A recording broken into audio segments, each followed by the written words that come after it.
खुराना, स्वागत है आपका हमारे इस खास कार्यक्रम में। क्या कोरोना की तीसरी लहर समाप्त होने की ओर है? ऐसा हम नहीं, कोरोना संक्रमण के आंकड़े कह रहे हैं। संक्रमण की दर में बेतहाशा बढ़ोतरी के बाद कोरोना केसों में आई गिरावट इसी की तरफ इशारा कर रही है, संकेत दे रही है। तब क्या कोरोना गाइडलाइंस में ढिलाई देनी चाहिए? करेंगे इसी पर चर्चा, लेकिन उससे पहले आप रिपोर्ट देखिए।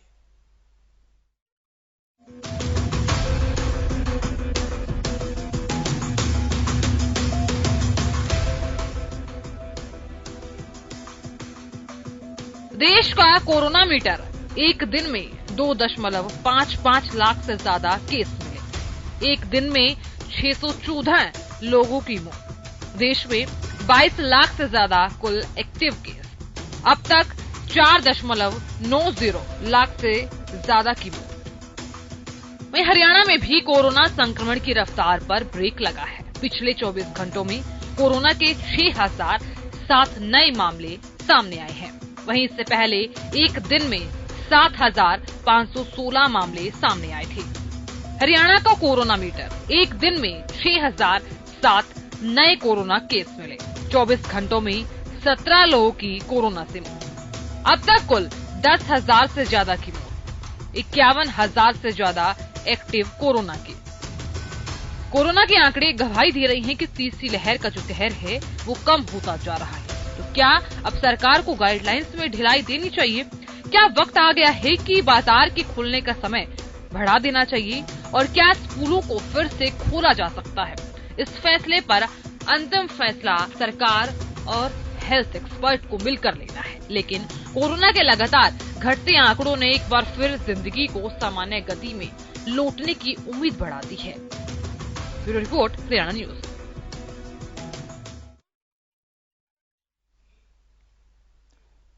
तो आज हम इस एस्पेक्ट को लेकर चर्चा करेंगे और ग्राउंड जीरो से भी रियलिटी जानने की कोशिश करेंगे कि कोरोना के मामले कितने सामने आ रहे हैं। अगर विश्लेषण करें, अगर पूरी तरीके से कंपैरिजन करें तो आज सबसे बड़ा यहां पर डिफरेंस क्या देखने को मिल रहा है, सबसे बड़ा अंतर क्या देखने को मिल रहा है। फिलहाल आपको बता दें, इस टॉपिक को लेकर, इस विषय को लेकर मेरे सहयोगी गुरुग्राम से जुड़ गए हैं सुशील। सुशील, आपसे सबसे पहला सवाल यहां पर यह है कि पिछले 1 या 2 हफ्तों का विश्लेषण करें तो किस तरीके से गुरुग्राम में मामले कम होते हुए नजर आ रहे हैं? होम आइसोलेशन का रेट क्या है? और सबसे बड़ी बात यहां पर एक कि हॉस्पिटलाइजेशन का रेट क्या है? इसमें सबसे बड़ा अंतर क्या देखने को मिल रहा है? क्या मानकर चलें कि अब राहत मिलना शुरू हो गई है? बिल्कुल यश, अगर 3 दिनों के आंकड़ों पे गौर करें तो 3 दिनों में कोरोना के जो केसेस हैं वो बहुत कम आ रहे हैं। जहां 4000 तक केसेज पॉजिटिव रेट पहुंच गया, पॉजिटिव की संख्या पहुंच गई थी कोरोना पॉजिटिवों की, वहां कल 2075 मामले सामने आए हैं कोरोना के नए केस। और वहीं जो रिकवर होने की रेट है, जो ठीक होने की रेट है, वो 7000 से 8000 लोग प्रतिदिन ठीक हो रहे हैं। अभी गुरुग्राम में कुल 15,771 लोग हैं जो कोरोना पॉजिटिव है, यानी एक्टिव केसेज की संख्या है।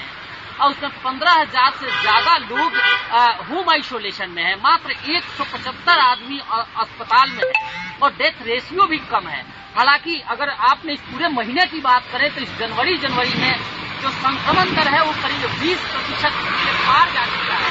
और इसके बावजूद भी जो हॉस्पिटलाइजेशन का रेट है या पॉजिटिविटी रेट है, जो ठीक होने का दर है या फिर डेथ रेशियो है, वो बेहद कम है। और कहीं ना कहीं माना जा रहा है कि जो वैक्सीनेशन अभियान चल रहा है, चाहे वो बूस्टर डोज की बात करें, फर्स्ट डोज की बात करें, सेकेंड डोज की बात करें जी, तो वह असर कर रहा है। और यही वजह है कि लोग पॉजिटिव तो होते हैं, संक्रमित तो होते हैं, लेकिन उन्हें अस्पताल जाने की जरूरत नहीं पड़ती, उनकी डेथ संख्या नहीं बढ़ती और कहीं ना कहीं लोग घर पर ही रहकर एहतियात बरतकर ठीक हो जाते हैं। प्रशासन भी ये एडवाइजरी जारी कर रही है कि जिस तरह से रेट ठीक होने की संख्या ज्यादा है, उसको देखते हुए कहीं लग रहा है कि अब सब कुछ सामान्य हो जाएगा। और 15 फरवरी से जो आकलन भी किया जा रहा है, जो एक्सपर्ट बता रहे हैं कि 15 फरवरी के बाद कोरोना की तीसरी लहर बिल्कुल डाउन चली जाएगी। तो यह उम्मीद की जा रही है कि 15 फरवरी से स्थिति बिल्कुल सामान्य हो जाएगी और गुरुग्राम में भी जो पाबंदियां हैं उन पाबंदियों को हटाया जाएगा। और सुशील, आपने यहाँ पर ये बताने की कोशिश की है और ये कंपैरिजन करने की कोशिश की है, डिफरेंस बताने की कोशिश की है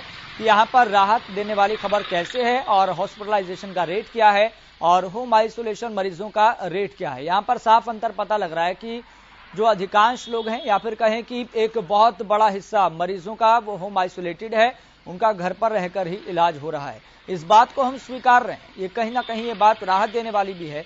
लेकिन इसका ही अगर एक दूसरा पहलू देखें टेस्टिंग को लेकर, और टेस्टिंग को लेकर बाकायदा खुद प्रधानमंत्री नरेंद्र मोदी सभी राज्य सरकारों को, प्रदेशों के मुख्यमंत्रियों को निर्देश दे चुके हैं कि यहाँ पर ट्रिपल टी के फॉर्मूले पर आप काम करें, ट्रैकिंग भी हो जिसमें टेस्टिंग भी हो। क्या टेस्टिंग कम की जा रही है इसलिए कोरोना के मामले कम आ रहे हैं, क्या ऐसा मानकर चलें? क्योंकि प्रदेश के संदर्भ में अगर देखें तो टेस्टिंग कम हो रही है लगातार। पिछले 6 दिन का ही अगर आंकड़ा उठाकर देखें, कभी 45,000, कभी 47,000, कभी 37,000, फिर कल देखा कि 33,000, आज 27,000, 28,000 के करीबन ये मामले टेस्टिंग के सामने आए। पूरे प्रदेश के भर के संदर्भ में बात करें और गुरुग्राम के ही संदर्भ में बात करें तो आंकड़ा क्या निकलकर सामने आता है? बिल्कुल यार, देखिए आज हम 8 महीने पहले अगर जाते हैं और 8 महीने पहले का जिक्र करते हैं जब कोरोना की दूसरी लहर की थी और उस वक्त लोग त्राहिमाम कर रहे थे, तो उस वक्त संक्रमण दर 20% से ज्यादा था और यह देखा जा रहा था कि जो भी व्यक्ति टेस्ट के लिए जा रहा है, यानी हर एक तीसरा या चौथा व्यक्ति संक्रमित मिल रहा था। आज भी स्थिति है कि 5वां या 6वां व्यक्ति संक्रमित मिल रहा है। आज भी गुरुग्राम की अगर टेस्टिंग की बात करें तो हाईएस्ट टेस्टिंग 12,000 से ज्यादा लोगों की एक दिन में टेस्ट की गई थी। कल के जो आंकड़े हैं वो करीब 8,000 है। 8,000 लोगों की टेस्ट गुरुग्राम में किया गया था। और इसके पीछे रीजन यह भी यश है कि देखिए जो लोग भी सर्दी खांसी जिन्हें हो रहा है, हालांकि प्रशासन जो सीएमओ है गुरुग्राम के, वो लगातार अपील कर रहे हैं कि अगर आप सर्दी खांसी से पीड़ित हैं या आपको फीवर है तो आप जरूर कोरोना का टेस्ट कराएं। RT-PCR एंटीजन जो टेस्ट है वो जरूर कराएं और आप एहतियात बरतें।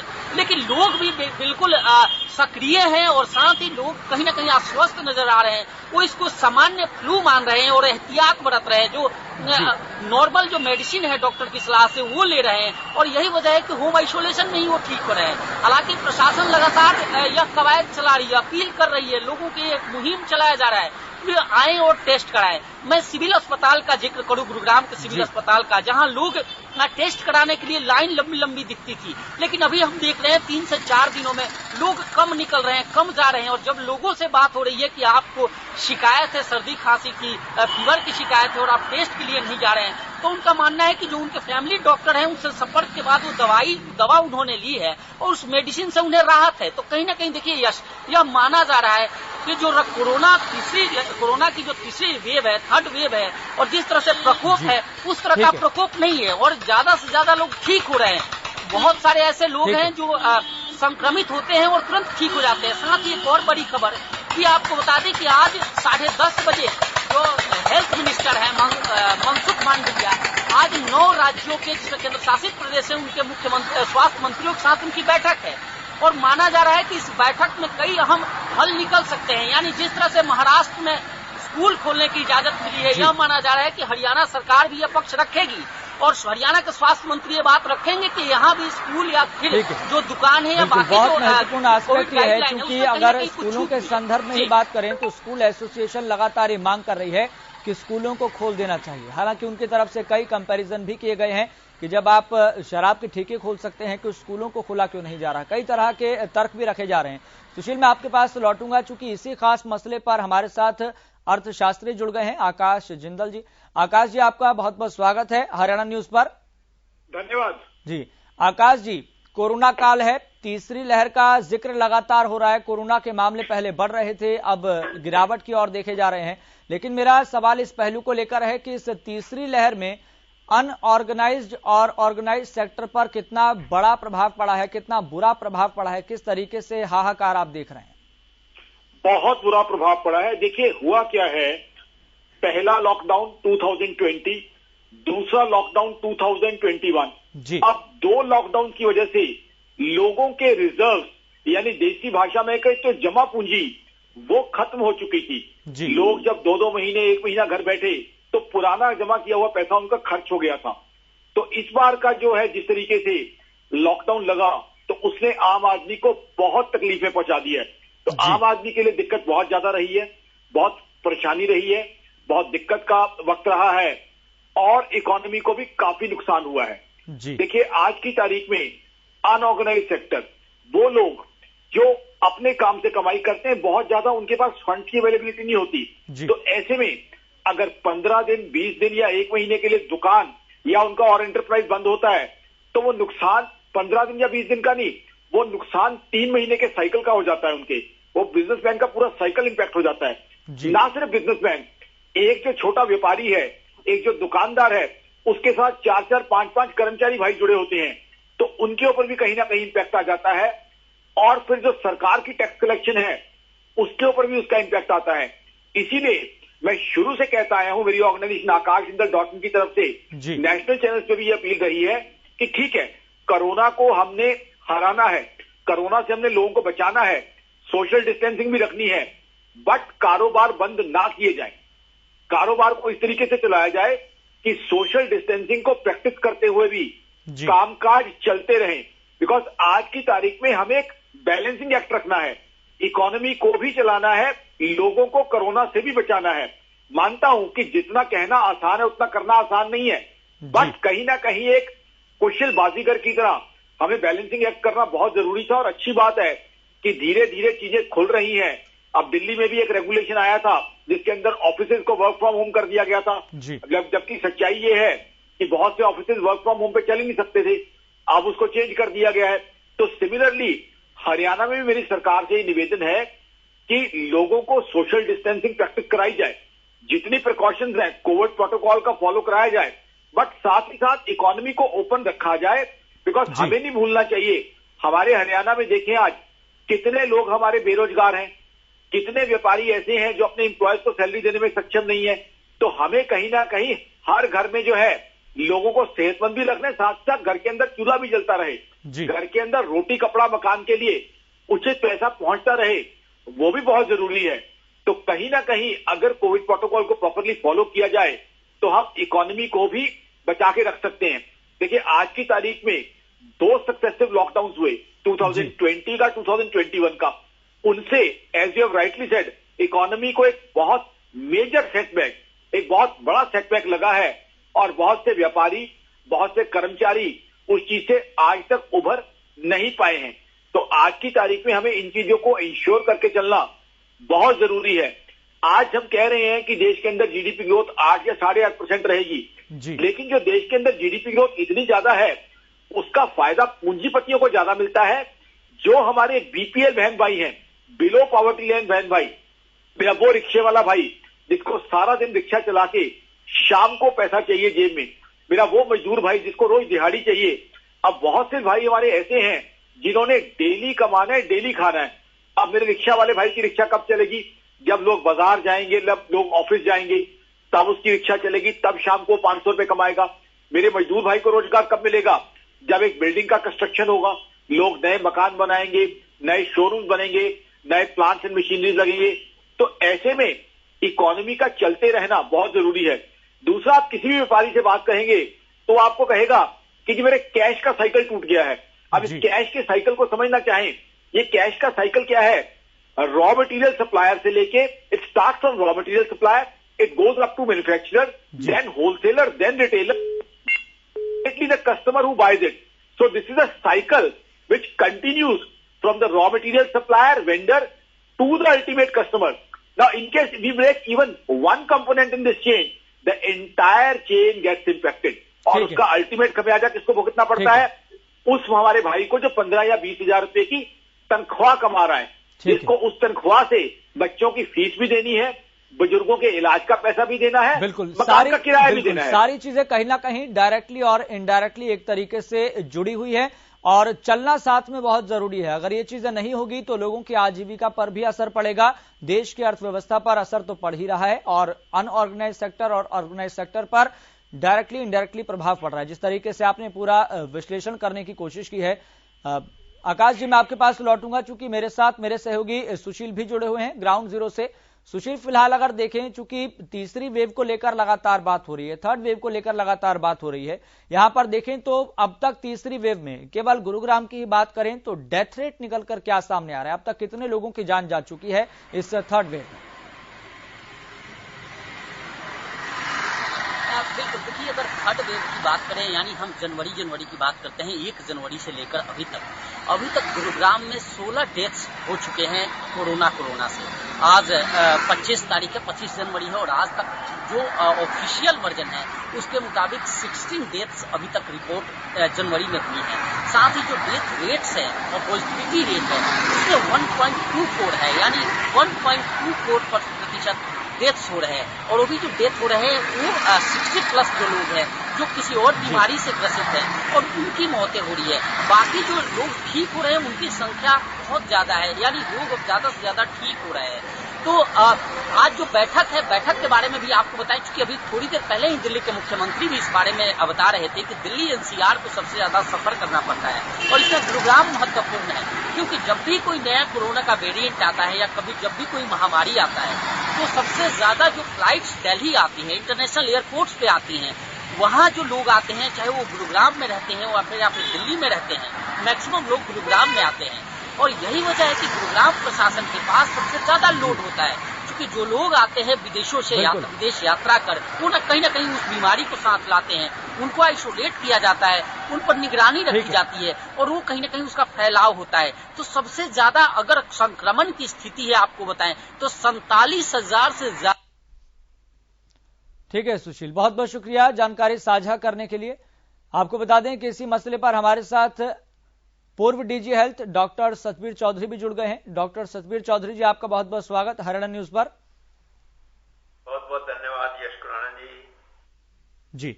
डॉक्टर सतबीर चौधरी जी, आज जो परिस्थितियां देखने को मिल रही है उसके बाद सबसे बड़ा सवाल यही खड़ा हो रहा है, क्या ये मानकर चला जाए कि तीसरी लहर का अंत अब शुरू हो गया है? क्योंकि प्रदेश के चाहे आंकड़ों पर नजर डालें या फिर देश के आंकड़ों पर नजर डालें, बहुत बड़ी गिरावट है। देश के संदर्भ में देखें तो 50 से 55 हजार की गिरावट है कल की अपेक्षाकृत। और अगर प्रदेश की बात करें तो यहां पर भी करीबन 3,000 के मामलों में गिरावट देखी जा रही है। तो क्या ये मानकर चला जाए कि जो कोरोना का डाउनफॉल ट्रेंड शुरू हो चुका है? धन्यवाद आपको, चैनल को बहुत बहुत धन्यवाद जी। और आपने जो अच्छी खबर सुनाई, जिसको मैं अच्छी ही मानता हूं, उसके लिए बहुत धन्यवाद। चैनल को तो इसलिए धन्यवाद कि आप बार बार पिछले 1.5 महीने से 2 महीने से लगातार लोगों को जागरूक कर रहे हैं कि मास्क पहने और सोशल डिस्टेंसिंग करें। जहां तक लॉकडाउन और बिल्कुल बंद करने का सवाल है, मैं कभी भी इसका हकदार नहीं रहा। हमें डरना नहीं है, खौफ नहीं करना, हमें सावधानी बरतनी है और बिल्कुल सीधी सी सावधानी है। आपने मास्क पहनना है, 6 फुट की दूरी रखनी है और जहां जरूरत नहीं है, गैर जरूरी फंक्शन में नहीं जाना, बंद कमरों में नहीं जाना। खुले में जो फंक्शन करने हैं उसमें भी लोग दूर दूर बैठे। जो दूसरी आपने खबर बताई कि घटने लग गए हैं केस, वो बिल्कुल सही बात है, क्योंकि ये तेजी से फैलने वाला वायरस है और तेजी से कम आने वाला है। अमेरिका में भी केस कम हुए हैं पिछले 2-3 दिन में जी। फ्रांस में भी कम हुए हैं, यूके में तो बहुत कम हो ही गए हैं, इटली स्पेन में थोड़े केस हैं लेकिन कम है। मतलब इंटरनेशनल लेवल पे भी कोरोना कम हो रहा है और नेशनल लेवल पे भी कम हो रहा है और स्टेट्स में भी कम हो रहा है। तो इसमें कोई शक नहीं है कि ये कोरोना जा रहा है। लेकिन अभी जैसे सुशील जी बता रहे थे कि डेथ रेट 1% है, या 1% से कम भी हो तो कोई बात नहीं है, लेकिन ये ऐसी नामुराद बीमारी है। आप ये सोच के देखो कि जिसके पिता की डेथ हो गई हो, उसका बेटा या पत्नी उसको मिल भी ना सके और जब वो गंभीर रूप से बीमार हो उस समय भी उसको ना मिल सके। मेरे दोनों बच्चे जो कि बच्चों के डॉक्टर हैं, वो बताते हैं कि बच्चा अगर बीमार होता है उसकी माँ को छोड़ करके और कोई उसको मिलने नहीं आता। इसी प्रकार जब बुजुर्ग बीमार होते हैं, कोई आदमी बीमार होता है, जैसे ही कोरोना पॉजिटिव डिक्लेयर होता है, कोई उसके पास आना नहीं चाहता। तो मतलब बीमारी तो खतरनाक है ही, बीमारी तो खराब है ही, इस बीमारी का नाम ही खराब है।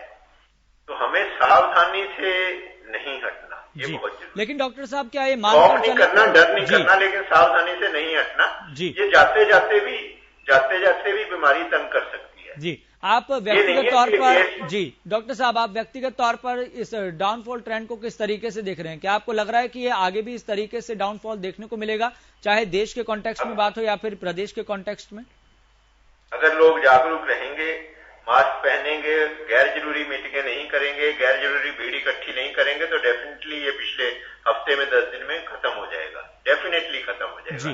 लेकिन फिर लोग लापरवाह हो जाएंगे, फिर मॉल में जाना शुरू कर देंगे, फिर भीड़ भाड़ करने लग जाएंगे।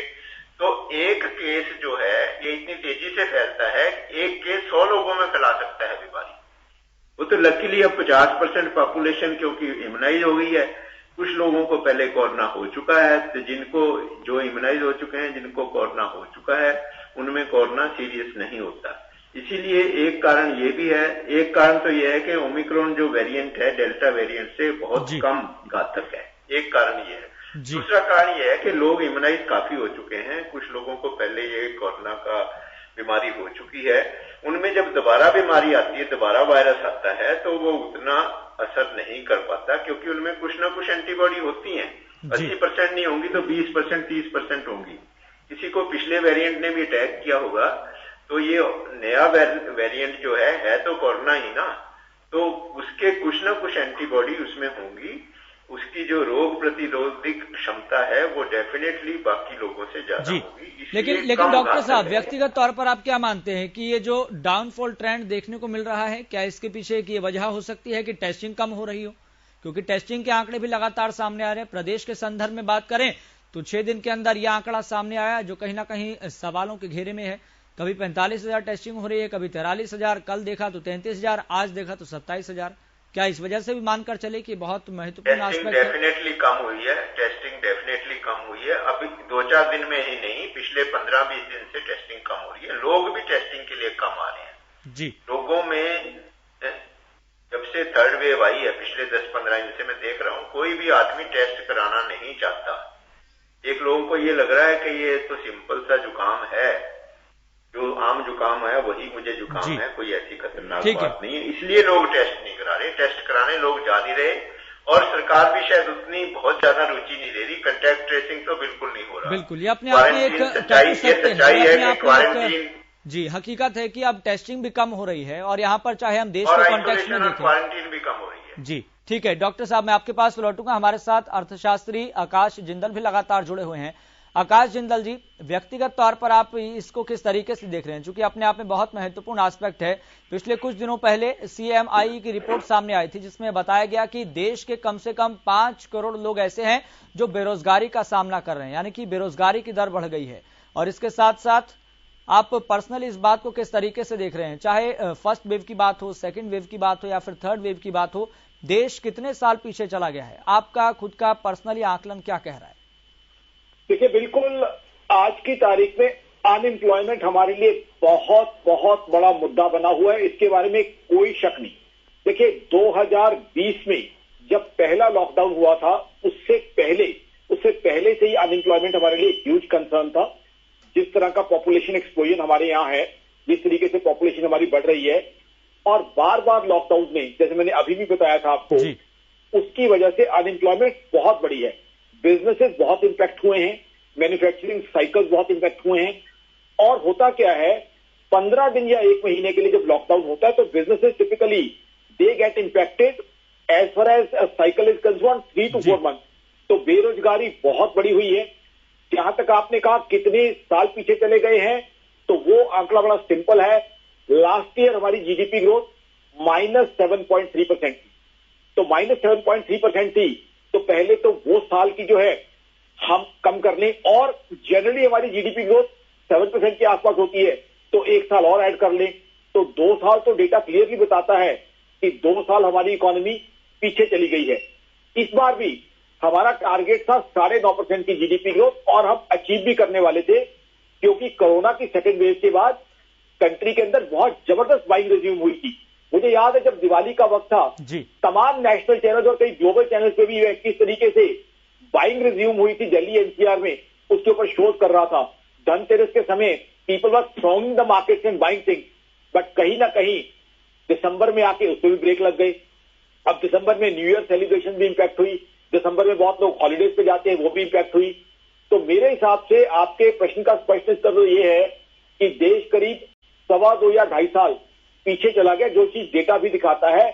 बट अभी भी मेरे हिसाब से एज एन इकोनॉमिस्ट कहता हूं, मेरी ऑर्गेनाइजेशन आकाशजिंदल.in का मानना है कि सबसे इंपॉर्टेंट चीज हमारे लिए हमारा बैंक बैलेंस, हमारी गाड़ियां, हमारे बंगले, हमारे शेयर्स नहीं, बल्कि ह्यूमन लाइफ है।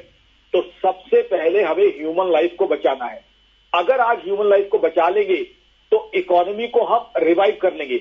अभी तक आपका प्रश्न ये था कि कितना हम पीछे चले गए हैं, वो है 2.25 साल, लेकिन ये 2.25 साल की जो कमी है आगे चल के हम मेकअप भी कर सकते हैं इसे।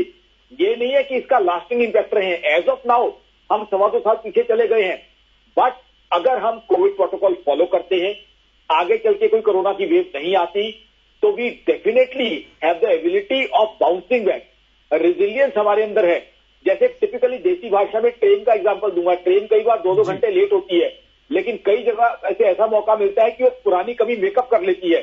तो इकोनॉमी के अंदर भी वो कैपेबिलिटी है कि वो जो पीछे कमी है, जो पीछे नुकसान हुआ है, उसे मेकअप कर सकती है। बट उसके लिए बहुत जरूरी है कोविड प्रोटोकॉल का पालन करें, साथ में इकोनॉमी को भी चलाएं, वैक्सीनेशन को रैम्पेंटली करें। बूस्टर डोज अब आ रही है, बूस्टर डोज को जो है सीरियसली लगाया जाए, बच्चों को भी वैक्सीनेट किया जाए। और एक और चीज जो तमाम ग्लोबल चैनल पे मुझसे पूछी गई है, वैक्सीनेशन। आई थिंक वैक्सीनेशन पे there should be an all out drive by the government. Even if the government has to shell another 100 or 200 crores और इवन higher amount of vaccination, that should be done, because जितना वो खर्चा होगा उससे कहीं ज्यादा हम जीडीपी ग्रोथ में मेकअप कर लेंगे। तो we can definitely bounce back and definitely achieve our target of being a 5 trillion economy in the coming years. ठीक है आकाश जी, बहुत बहुत शुक्रिया बातचीत करने के लिए और अपना कीमती समय देने के लिए। डॉक्टर सतबीर चौधरी जी, आपका भी बहुत बहुत शुक्रिया बातचीत करने के लिए और अपना कीमती समय देने के लिए। तो यहाँ पर सवाल आज परिस्थितियों को लेकर ये खड़ा हो रहा है, क्या तीसरी लहर का अंत अब शुरू हो गया है क्या? फिलहाल मुझे दीजिए इजाजत, देखते रहिए हरियाणा न्यूज।